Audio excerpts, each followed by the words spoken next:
प्रिय विद्यार्थियों नमस्कार। आज की ऑनलाइन क्लास में आपका स्वागत है।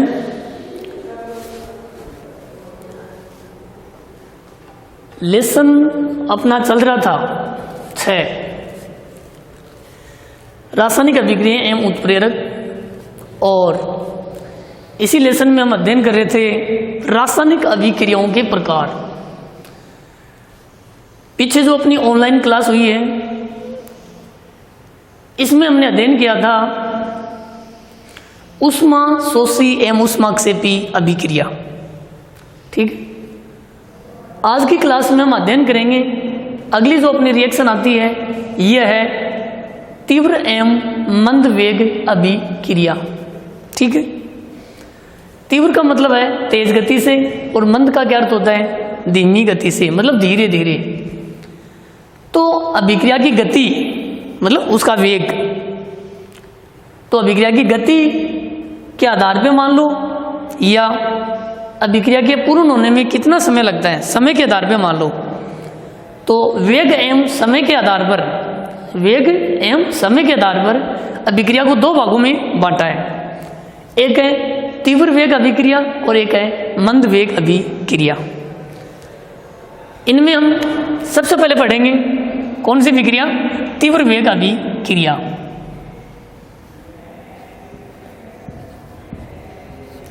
तीव्र वेग अभिक्रिया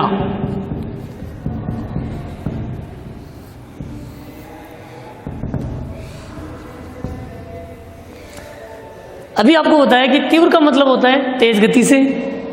तो इसके हम परिभाषा क्या लिखेंगे कि वह रासायनिक अभिक्रिया जो बहुत ही अल्प समय में, अल्प का मतलब बहुत ही थोड़ा समय,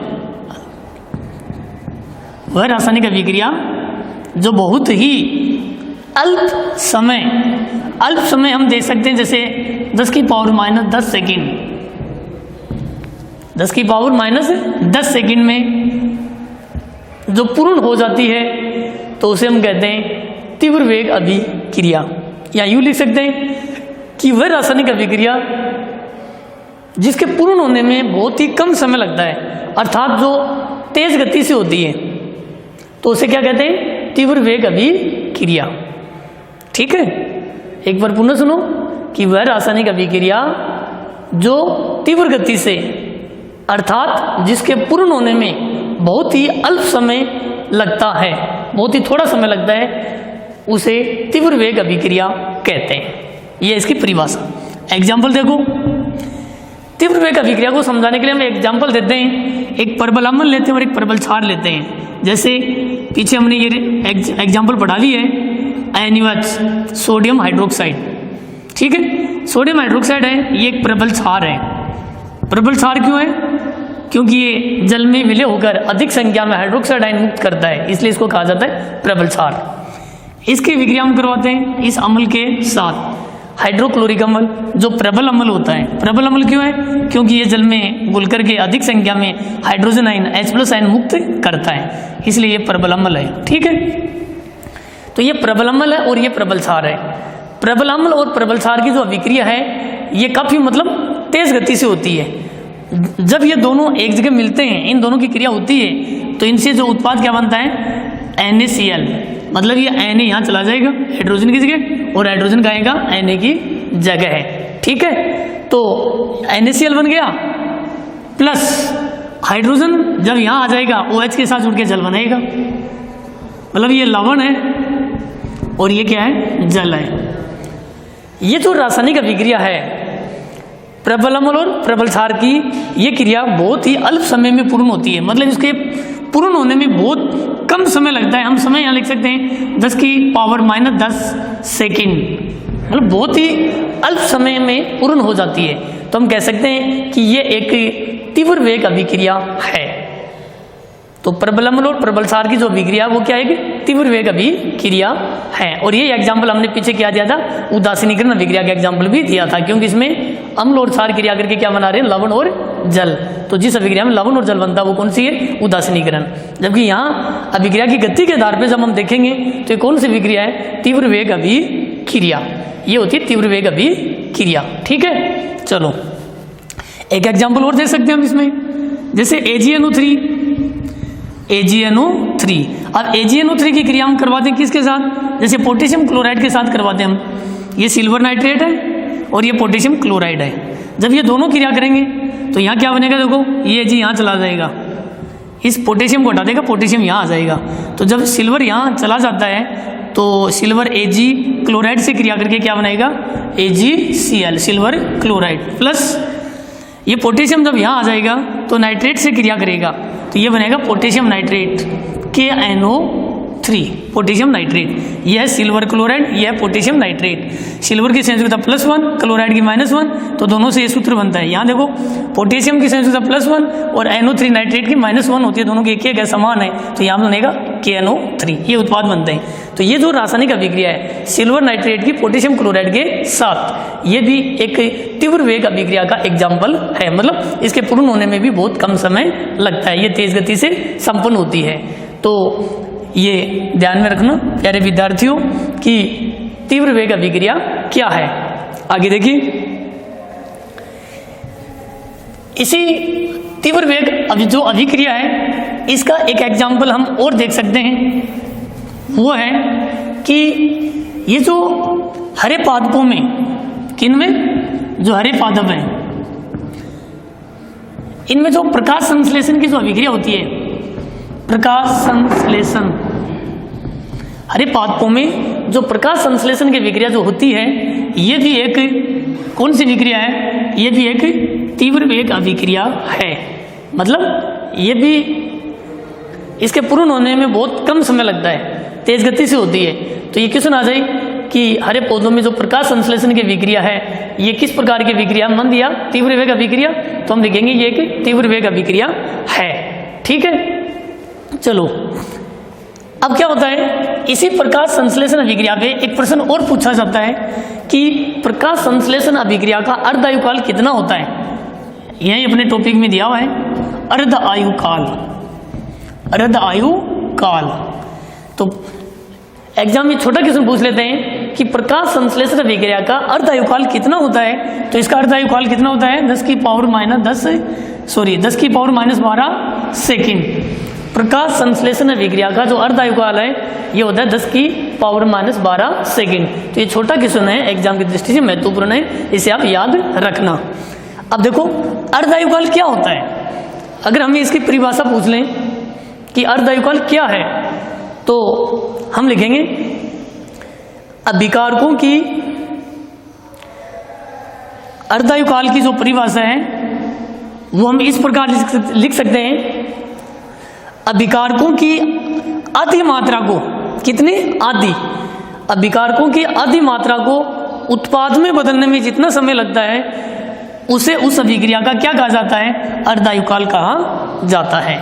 एक बार पुनः सुनो, अभिकारकों की आधी मात्रा को उत्पाद में बदलने में जितना समय लगता है वो उस अभिक्रिया का क्या कहलाता है, अर्ध आयुकाल। तो ये प्रश्न एक एग्जाम में यूं पूछ सकते हैं कि अर्ध आयुकाल क्या है, परिभाषा पूछ सकते हैं, और साथ में पूछ सकते हैं कि प्रकाश संश्लेषण अभिक्रिया का अर्ध आयुकाल भी लिखिए। तो ऐसा अपना एक क्वेश्चन मतलब बोर्ड एग्जाम की दृष्टि से बन जाता है, तो इस पर आप ध्यान देना। ठीक है, तीव्र वेग अभिक्रिया के बाद में इसके साथ जो इसके विपरीत होती है वो अपनी है मंद वेग अभिक्रिया। कौन सी, मंद वेग अभिक्रिया। तो ये लेते हैं हम,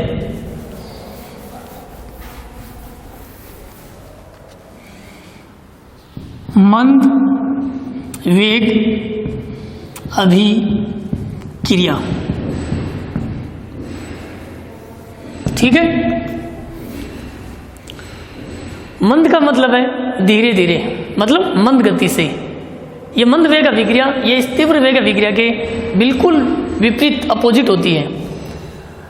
वह रासायनिक अभिक्रिया जिसके पूर्ण होने में काफ़ी अधिक समय लगता है, जैसे इसके पूर्ण होने में घंटे, दिन, वर्ष भी लग सकते हैं पूर्ण होने में, तो वह रासायनिक अभिक्रिया जिसको पूरा होने में घंटे, दिन या वर्ष लग जाते हैं, तो इस तरह की अभिक्रिया को क्या कहा जाता है, मंद वेग अभिक्रिया। मतलब वह रासायनिक अभिक्रिया जो मंद गति से चलती है, मतलब धीरे धीरे जाकर के संपन्न होती है, तो इसे कहते हैं मंद वेग अभिक्रिया। यह इसकी परिभाषा। ठीक, अब एग्जाम्पल देखिए, हमें पूछे कि मंद वेग अभिक्रिया का एक एग्जाम्पल दीजिए, तो हम क्या लिखेंगे? इसका एग्जाम्पल है, हम ले सकते हैं लोहे पर जंग लगना। लोहे पर जंग लगना, तो लोहे पे जंग लगना किस प्रकार की अभिक्रिया है? मंद वेग अभिक्रिया। क्यों?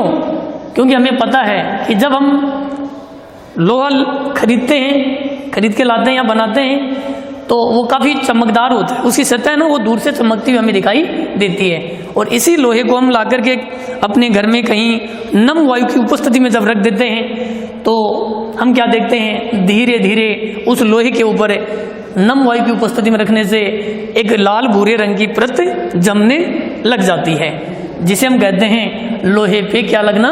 जंग लगना। ठीक है, तो लोहे पे जो जंग लगता है वो मतलब कि एक दिन में नहीं लगता है, मतलब 1 घंटे में नहीं लगता है, इसको मतलब काफ़ी समय लगता है, काफ़ी दिन लग जाते हैं। तो लोहे पे जंग लगना किस प्रकार की अभिक्रिया है? मंद वेग अभिक्रिया।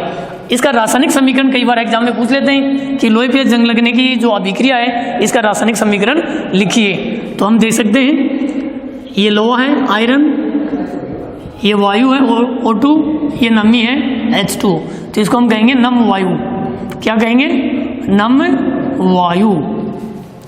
ये अपना लोहा है, आयरन बोल दो इसे। तो लोहे पे जंग नम वायु की उपस्थिति में लगता है। अब देखिए यहाँ जंग का रासायनिक सूत्र क्या होगा? सूत्र हम किस तरह याद करेंगे? देखो ये आयरन है, तो यहाँ लिख लेते हैं Fe। ठीक है, और आयरन की क्रिया हम ऑक्सीजन से करवाएंगे O। ठीक है, अब आयरन की संयोजकता देखो +2 भी होती है, +3 होती है, लेकिन यहाँ हम लेंगे 3। ठीक है, और ऑक्सीजन की होती है -2। आयरन की संयोजकता जब 2 होती है तो फेरस बोलते हैं, लेकिन जब 3 है तो क्या बोलते हैं? फेरिक। और लोहे में जो जंग लगना है वो फेरिक ऑक्साइड है, मतलब इसमें हम 3 लेंगे फेरिक। तो सूत्र क्या बन जाएगा? Fe। अब ये देखो इनकी संयोजकता समान ही है, 2 यहाँ आ जाएगा, O को पास लिखेंगे और 3 यहाँ आ जाएगा, इसको बोलते हैं फेरिक ऑक्साइड। तो यहाँ आगे लिखेंगे Fe2O3। Fe2O3। तो आयरन की क्रिया ऑक्सीजन से करवा लेंगे पहले हम, तो ये सूत्र बना देंगे Fe2O3, तो इसका नाम है फेरिक ऑक्साइड। ठीक है, अब फेरिक ऑक्साइड है, इसके साथ में क्या जोड़ देंगे? ये जल का अणु, तो यहाँ लिखेंगे H2O। H2O। तो देखिए ये है जंग का मतलब रासायनिक सूत्र। अब यहाँ ये जो फेरिक ऑक्साइड है, इसमें जो जल के अणु हैं उसकी संख्या हम 2 भी लिख सकते हैं, 3 भी ले सकते हैं। तो चलो मान लें हमने यहाँ जल के 3 अणु ले लिए। ठीक है, अगर संख्या हम नहीं ले सकते हैं तो यहाँ हम अक्स भी दर्शा सकते हैं, यहाँ अक्स H2O भी लिख सकते हैं मतलब। ठीक है, तो ये जंग का क्या है? रासायनिक सूत्र। तो आयरन की क्रिया ऑक्सीजन से करवाएंगे, पहले फेरिक ऑक्साइड तैयार करेंगे, फेरिक ऑक्साइड के साथ में और जल के कितने अणु लगाएंगे? 3। तो ये किसका रासायनिक सूत्र है? जंग। किसका रासायनिक सूत्र है? जंग का रासायनिक सूत्र। इसे अब हम संतुलित करेंगे, तो यहाँ देखिए अब ये रासायनिक समीकरण संतुलित नहीं है। देखो यहाँ Fe1 है, यहाँ Fe के 2 परमाणु हैं, अगर हम यहाँ 2 लेकर करेंगे तो Fe के यहाँ 2 हो जाएंगे, Fe के तो 2 हो जाएंगे, यहाँ Fe के 2 हैं।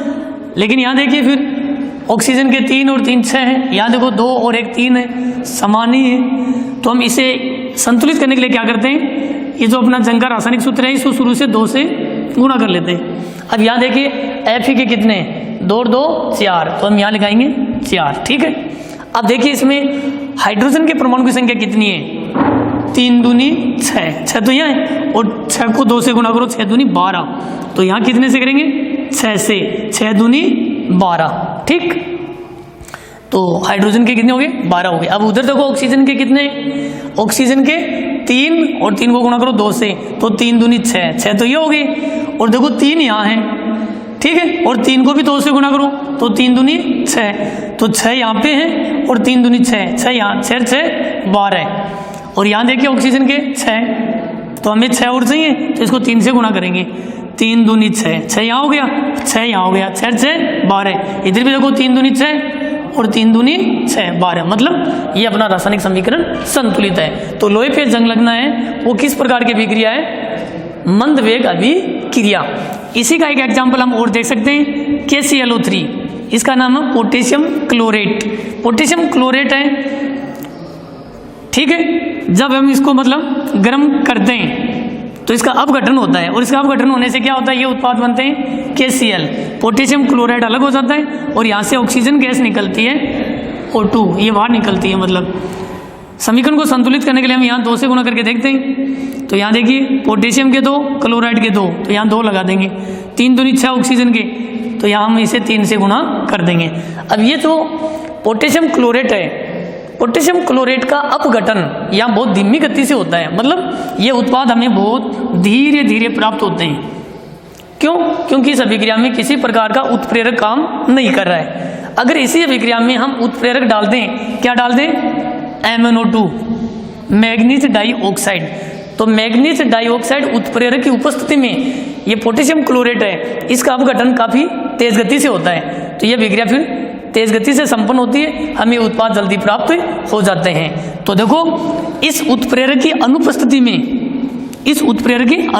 में, पोटेशियम क्लोरेट का जो अपघटन है वो धीमी गति से होता है, मतलब धीमी गति से होता है, तो ये उत्पाद भी हमें धीरे धीरे प्राप्त होते हैं। अतः हम कह सकते हैं ये एक मंद वेग अभिक्रिया है। तो मंद वेग अभिक्रिया के ये 2 एग्जाम्पल हैं, इनमें से हम एग्जाम में कोई एक लिख सकते हैं। तो ये है प्यारे विद्यार्थियों अपनी तीव्र एवं मंद वेग अभिक्रिया, ठीक है।